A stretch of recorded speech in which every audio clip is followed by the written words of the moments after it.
Hello po sa inyo mga ka-Jansky, kumusta po kayo? At ngayong araw na ito ay meron na naman po tayong bagong ibabahagi sa inyo na kung saan ito po ay mga simpleng paraan para mas lalo pang maka-attract ng good luck na yan sa saping yaman man o pananalapi. So bago po natin simulan ng anumang ritual ay nais ko lang pong i-promote sa inyo mga ka-Jansky para po sa mga gusto ng mga pampaswerte, sa inyong mga negosyo, sa inyong mga trabaho, sa inyong mga career, o kung kayo po ay mahilig maglaro na namang uri ng sugal, meron po tayong pampaswerte dyan. Para po sa mga interesado ay mag-PM lamang po kayo sa akin. So ngayong araw na ito ay meron naman po tayong panibagong ritual na gamit lamang po yung inyong mga cellphone. And of course, hindi po mawawala yan yung ating dahon ng laurel. So ito po ay gawin natin na malakas po ang inyong paniniwala na sa pamamagitan ng prosesong ito na lalapit po sa inyo ang swerte. So dapat meron po tayong isang daang trust, believe and faith dahil para ito po ay mag-work sa inyo. Pero kung kayo po ay nag-aalangan o gusto nyo lamang pong subukan kung totoong ba yung mga ganitong ritual, ay huwag nyo na lamang pong gawin dahil masasayang lamang po ang inyong oras. So, pwede nyo po itong gawin sa gabi bago po kayo matulog. Maghanap lamang po kayo ng parte sa inyong pamamahay na kung saan kayo po ay komportable. Na pwede nyo pong gawin ang ritual na ito na wala pong mga distraction. So, make it sure na naka-off ang inyong mga telebisyon, ang inyong mga radyo, nakasalin po ang inyong mga phone para po kayo ay makapag-focus. So, kapag ready na mga ka-Jansky, simulan nyo na. So, ang kailangan natin ang inyong mga cellphone, okay? At isang dahon ng laurel. At kailangan din natin dito ng isang kapirasong papel mga ka-Jansky. So, una po ay isulat lamang po natin dito sa kapirasong papel yung ating mantra. I'm a money magnet. Okay? I'm attracting money. So, sa itaas ito, I'm a money magnet. So, sa ibaba ay I'm attracting money.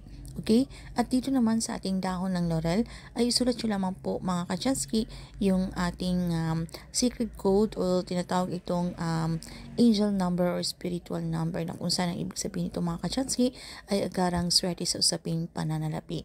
So isulat po natin dito yung 897520. Okay, itong mga numerong ito ay malakas po itong mag-attract ng swerte.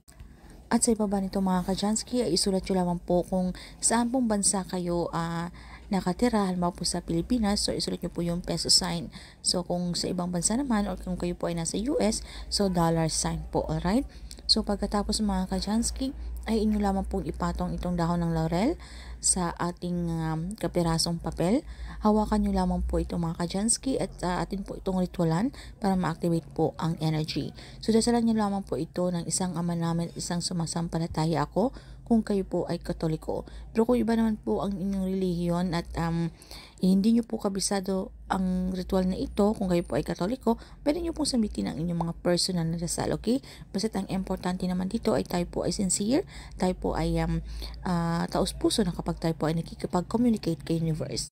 At sabitin nyo na po ang inyong mga intensyon, ang inyong mga kahilingan, kung bakit nyo po ginagawa ang ritual na ito, kung kayo po ay may mga problema sa usaping pang-financial, kung kayo po ay laging kapos o gipit, okay? So ano man yan, ay huwag nyo pong limitahan ang inyong mga sarili. Kung meron po kayong mga kailangan na halaga ng pera na gusto nyo pong i-manifest, okay? Pwede po tayo maging specific. So, halimbawa, 50,000 na kailangan nyong i-manifest mga ka-Jansky. So, huwag nyo pong limitahan, especially po kung deserve nyo po ang bagay na yan.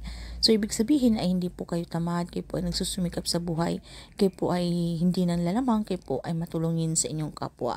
So, tila kay dalang o kay ilap lamang po ng swerte. So, marami pong mga negative energy sa paligid, marami pong hadlang.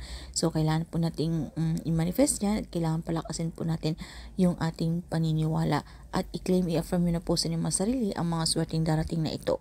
So, sambitin po natin yung ating mantra. Thank you, universe. Now, I'm ready to receive the blessings. So pagkatapos itong mga ka-Jansky ay ilagay nyo lamang po itong ating papel at itong dahon ng laurel sa inyong mga likuran ng inyong mga cellphone, okay? Dito po sa inyong, tanggalin nyo po yung case, ilagay nyo po ito sa loob, okay? Itong ating papel at dahon ng laurel. At sa pamamagitan niyan ay tayo po ay makaka-attract ng swerte at asahan nyo po ng mga susunod na mga araw, okay? Na makaka-receive po kayo or ma-notify kayo halimbawa po sa inyong mga bank account, ma-notify kayo sa inyong mga cellphone na meron po kayong mga alert na meron meron pong pumasok na pera, okay?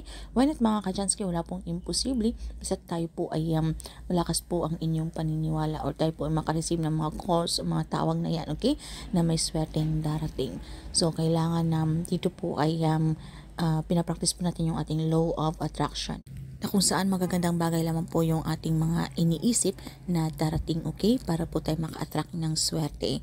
So, ayun lamang po mga ka-Chansky. Kung meron po kayong mga katanungan o hindi man masyadong klaro sa topic na ito, ay paki-comment na lamang po sa ibaba. So, syempre mga ka-Chansky, sa mga itong mga pangpaswerte, ito po isang gabay o inspirasyon lamang. So, kinakailangan pa rin dito na tayo pa rin po ay kumilos, gumawa pa rin po tayo ng aksyon, pagpaplanong gagawin, o tayo po ay magsumikap o magsikap pa lalo sa ating mga ginagawa mga ka-Chansky. So, kailangan mag-effort pa rin po tayo, okay? Na hindi po tayo na tatamad-tamad at uupo na lamang po sa isang tabi at mag-aantay na lamang po ng grasya. Hindi po ito ganon na inaantay po natin yung swerte. So, dapat magpakabisi po tayo sa ating mga ginagawa at mas lalo pa po tayo mag-isip kung paano pa po tayo mas lalong umangat.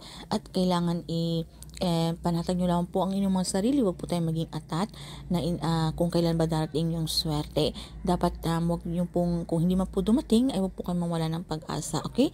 Dahil normal lang po yan na meron po talagang tao na hindi man po agarang darating sa kanila ang swerte. Pero alam ni universe kung kailan po na sa tamang oras niya po ibibigay. Basta't kayo po ay huwag mawala ng pag-asa at patuloy lamang po magsumikap. Okay?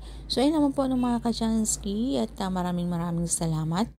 I need to say bye now. See you again or next one. Bye mga ka-Chansky.